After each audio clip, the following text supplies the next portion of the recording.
And welcome back to the WCHE Morning Show. You're listening 95.3 WCHE.com worldwide, 1520 AM and 95.3 on your FM dial. We are here at 9:30. And Shai, did you want to introduce our next guest? I will. Thank you, Eric. So today, this morning, Coach Greco, the coach from Westchester Football, joins the show. Coach Greco, how you doing? I'm good. How are you, man? Thanks for having me. No problem. So camp so far, how's it going? It's good. We got a week left, but school starts today, so the camp feel ended yesterday. It's going well. We got a great group here, fun group for me to work with, and the expectations are high. So coming off the season you and the team had last year, how are you handling that? If we can get an insight on you emotionally, maybe. Last year, I think for us it was a disappointing year. We ended up 4-6. But if you look at it, there was a lot of positives because we had a tough start. We lost the first 4 games, 3 of which, I think it was a total of like 8 points. They were all heartbreakers. And I think it's definitely going to help us for this year because the group was resilient. They kept punching and came back to win 4 of the last 6. And that helped us, into the offseason. And I think we had a great offseason. And, things are positive because of how we finished. And again, showing resiliency and the type of kids we have. Gotcha. So are there any things culturally that are changing? Are you approaching the season any differently? I think every year is different. This is the older I get, the more I love camp because it's always a new group. And we've been here for 10 days and it feels like 4 months. But, culture-wise from day one to now, it's night and day. I mean, these guys have come together. They work hard. They're trusting each other. And to me, that's what it is. It's work ethic and trust, and that's what we try to relay to our guys every day. So stemming off of culture, I'm a former player of yours. I can say that you're a player's coach. Relationship with your guys means something to you.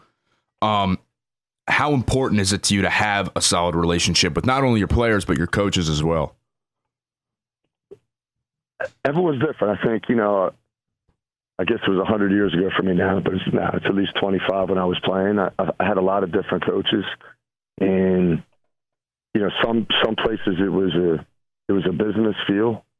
Some places it was more of a family feel, and I know I thrived as a player in a family feel, and I felt like I could talk to my coaches, have a relationship with guys, and even for me as a coach, I want to be comfortable in a business feel. I want to, got a great relationship with our staff. I hope they feel the same way. Every time I walk in the office, it's more fun than work, and I want our guys to feel the same way. We definitely got to be approachable to each other, and to me, that's it's a goal, but it's also just being good people and who you want to be. Gotcha. So, if we could just let the audience know, what are your core values as a head coach going into your second season? Have they changed since last season, or do they typically stay pretty consistent every year? Yeah, every year I think they always change. I guess for me, I don't have anything written down like this is what it is. I mean, talking to the team, it's about character and doing things the right way, being great people.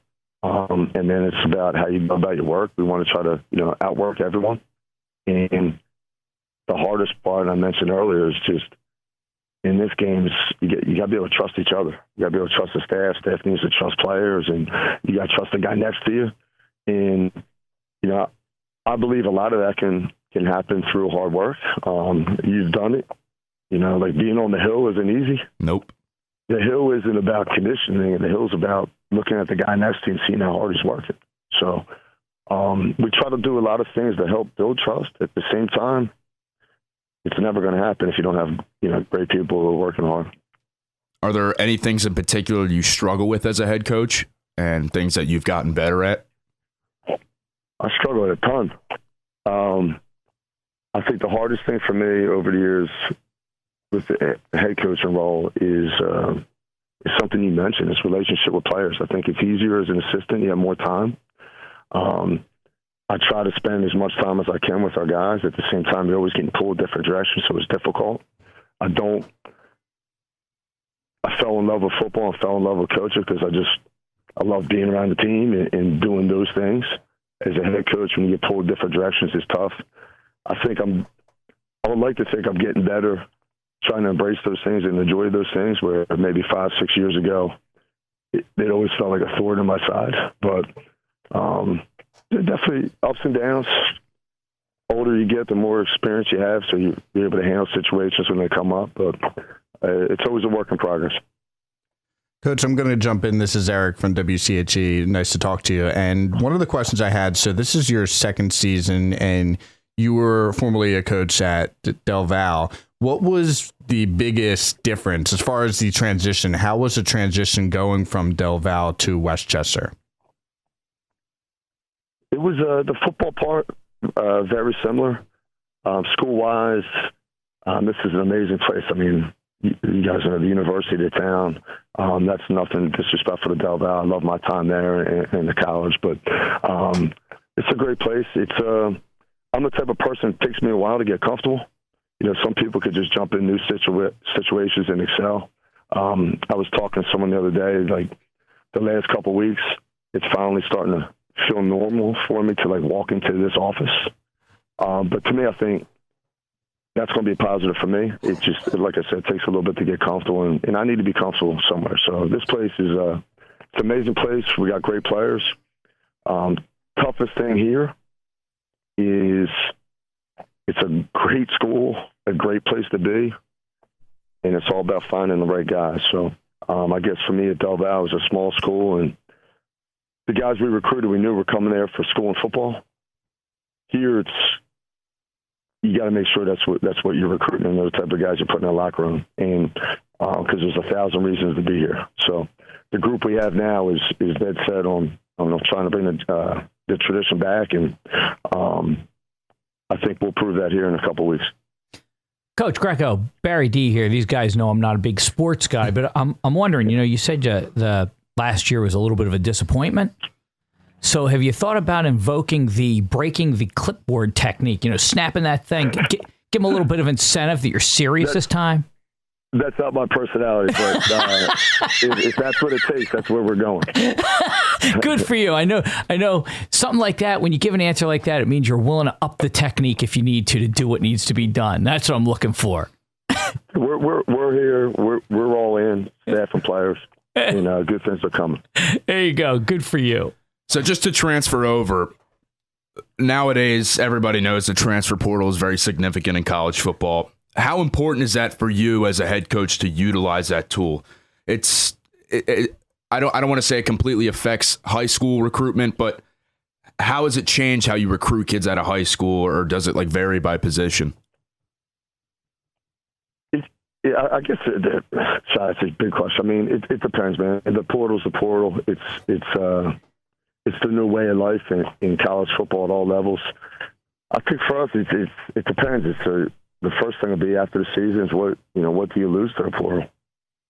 And then, to win, I believe, the goal here is to bring guys in, and you want a 4-year plan, bring in freshmen, work with them, have them mature and grow.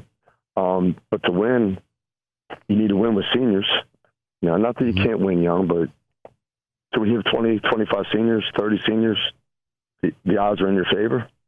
So I think that's where the portal's tough, because you lose guys on their way, and then you're trying to replace them with age to get to the same spot. But it's a new way of life, and there's a lot of money in it, and that's the tougher thing for not that Westchester's a small school, but financially we're a small school in terms of scholarships. So the portal can hurt us. The portal can help us, because some guys, after they go somewhere else, they realize the Westchester offers a lot. So sometimes guys will come here and they're willing to take less because of the university and the area and the school. Gotcha, Coach. So I'll hit you with 2 more questions. Last year, the offensive line, you had some injuries. Then you had some graduating seniors and a few transfers there. How confident this year are you in the offensive line? Well, we look great in the first 10 days. We're doing a good job. Definitely lost a lot of guys. I think offensively as a whole, we lost a lot. But every guy, we lost every guy up front. Guy's back. Jake Phipps is back. He's moved to left tackle. He's had a really good camp. And then we added some pieces there. So behind the starting 5 right now, we're young. We got a lot of freshmen. So the next 2 weeks before Bentley is important, man. They're gelling, but we just need to get on the details and iron some things out. But they're doing a good job. And Coach, going off that point, off of Shai's question, what are some of the groups that you're most confident in going into this season? There's a lot. I'm not trying to tell you. Tough for backs. Almost defensively, D-line's giving us a problem. Older group, mature group. Added a couple of nice pieces there. Linebackers. We got Connor Noble back, who left in the spring, came back. He's here, with Pergine, Trinell, Delgado, McCain, Beverly. So the D-line linebackers, D-backs early in camp, not that they're going to punch me in the head later.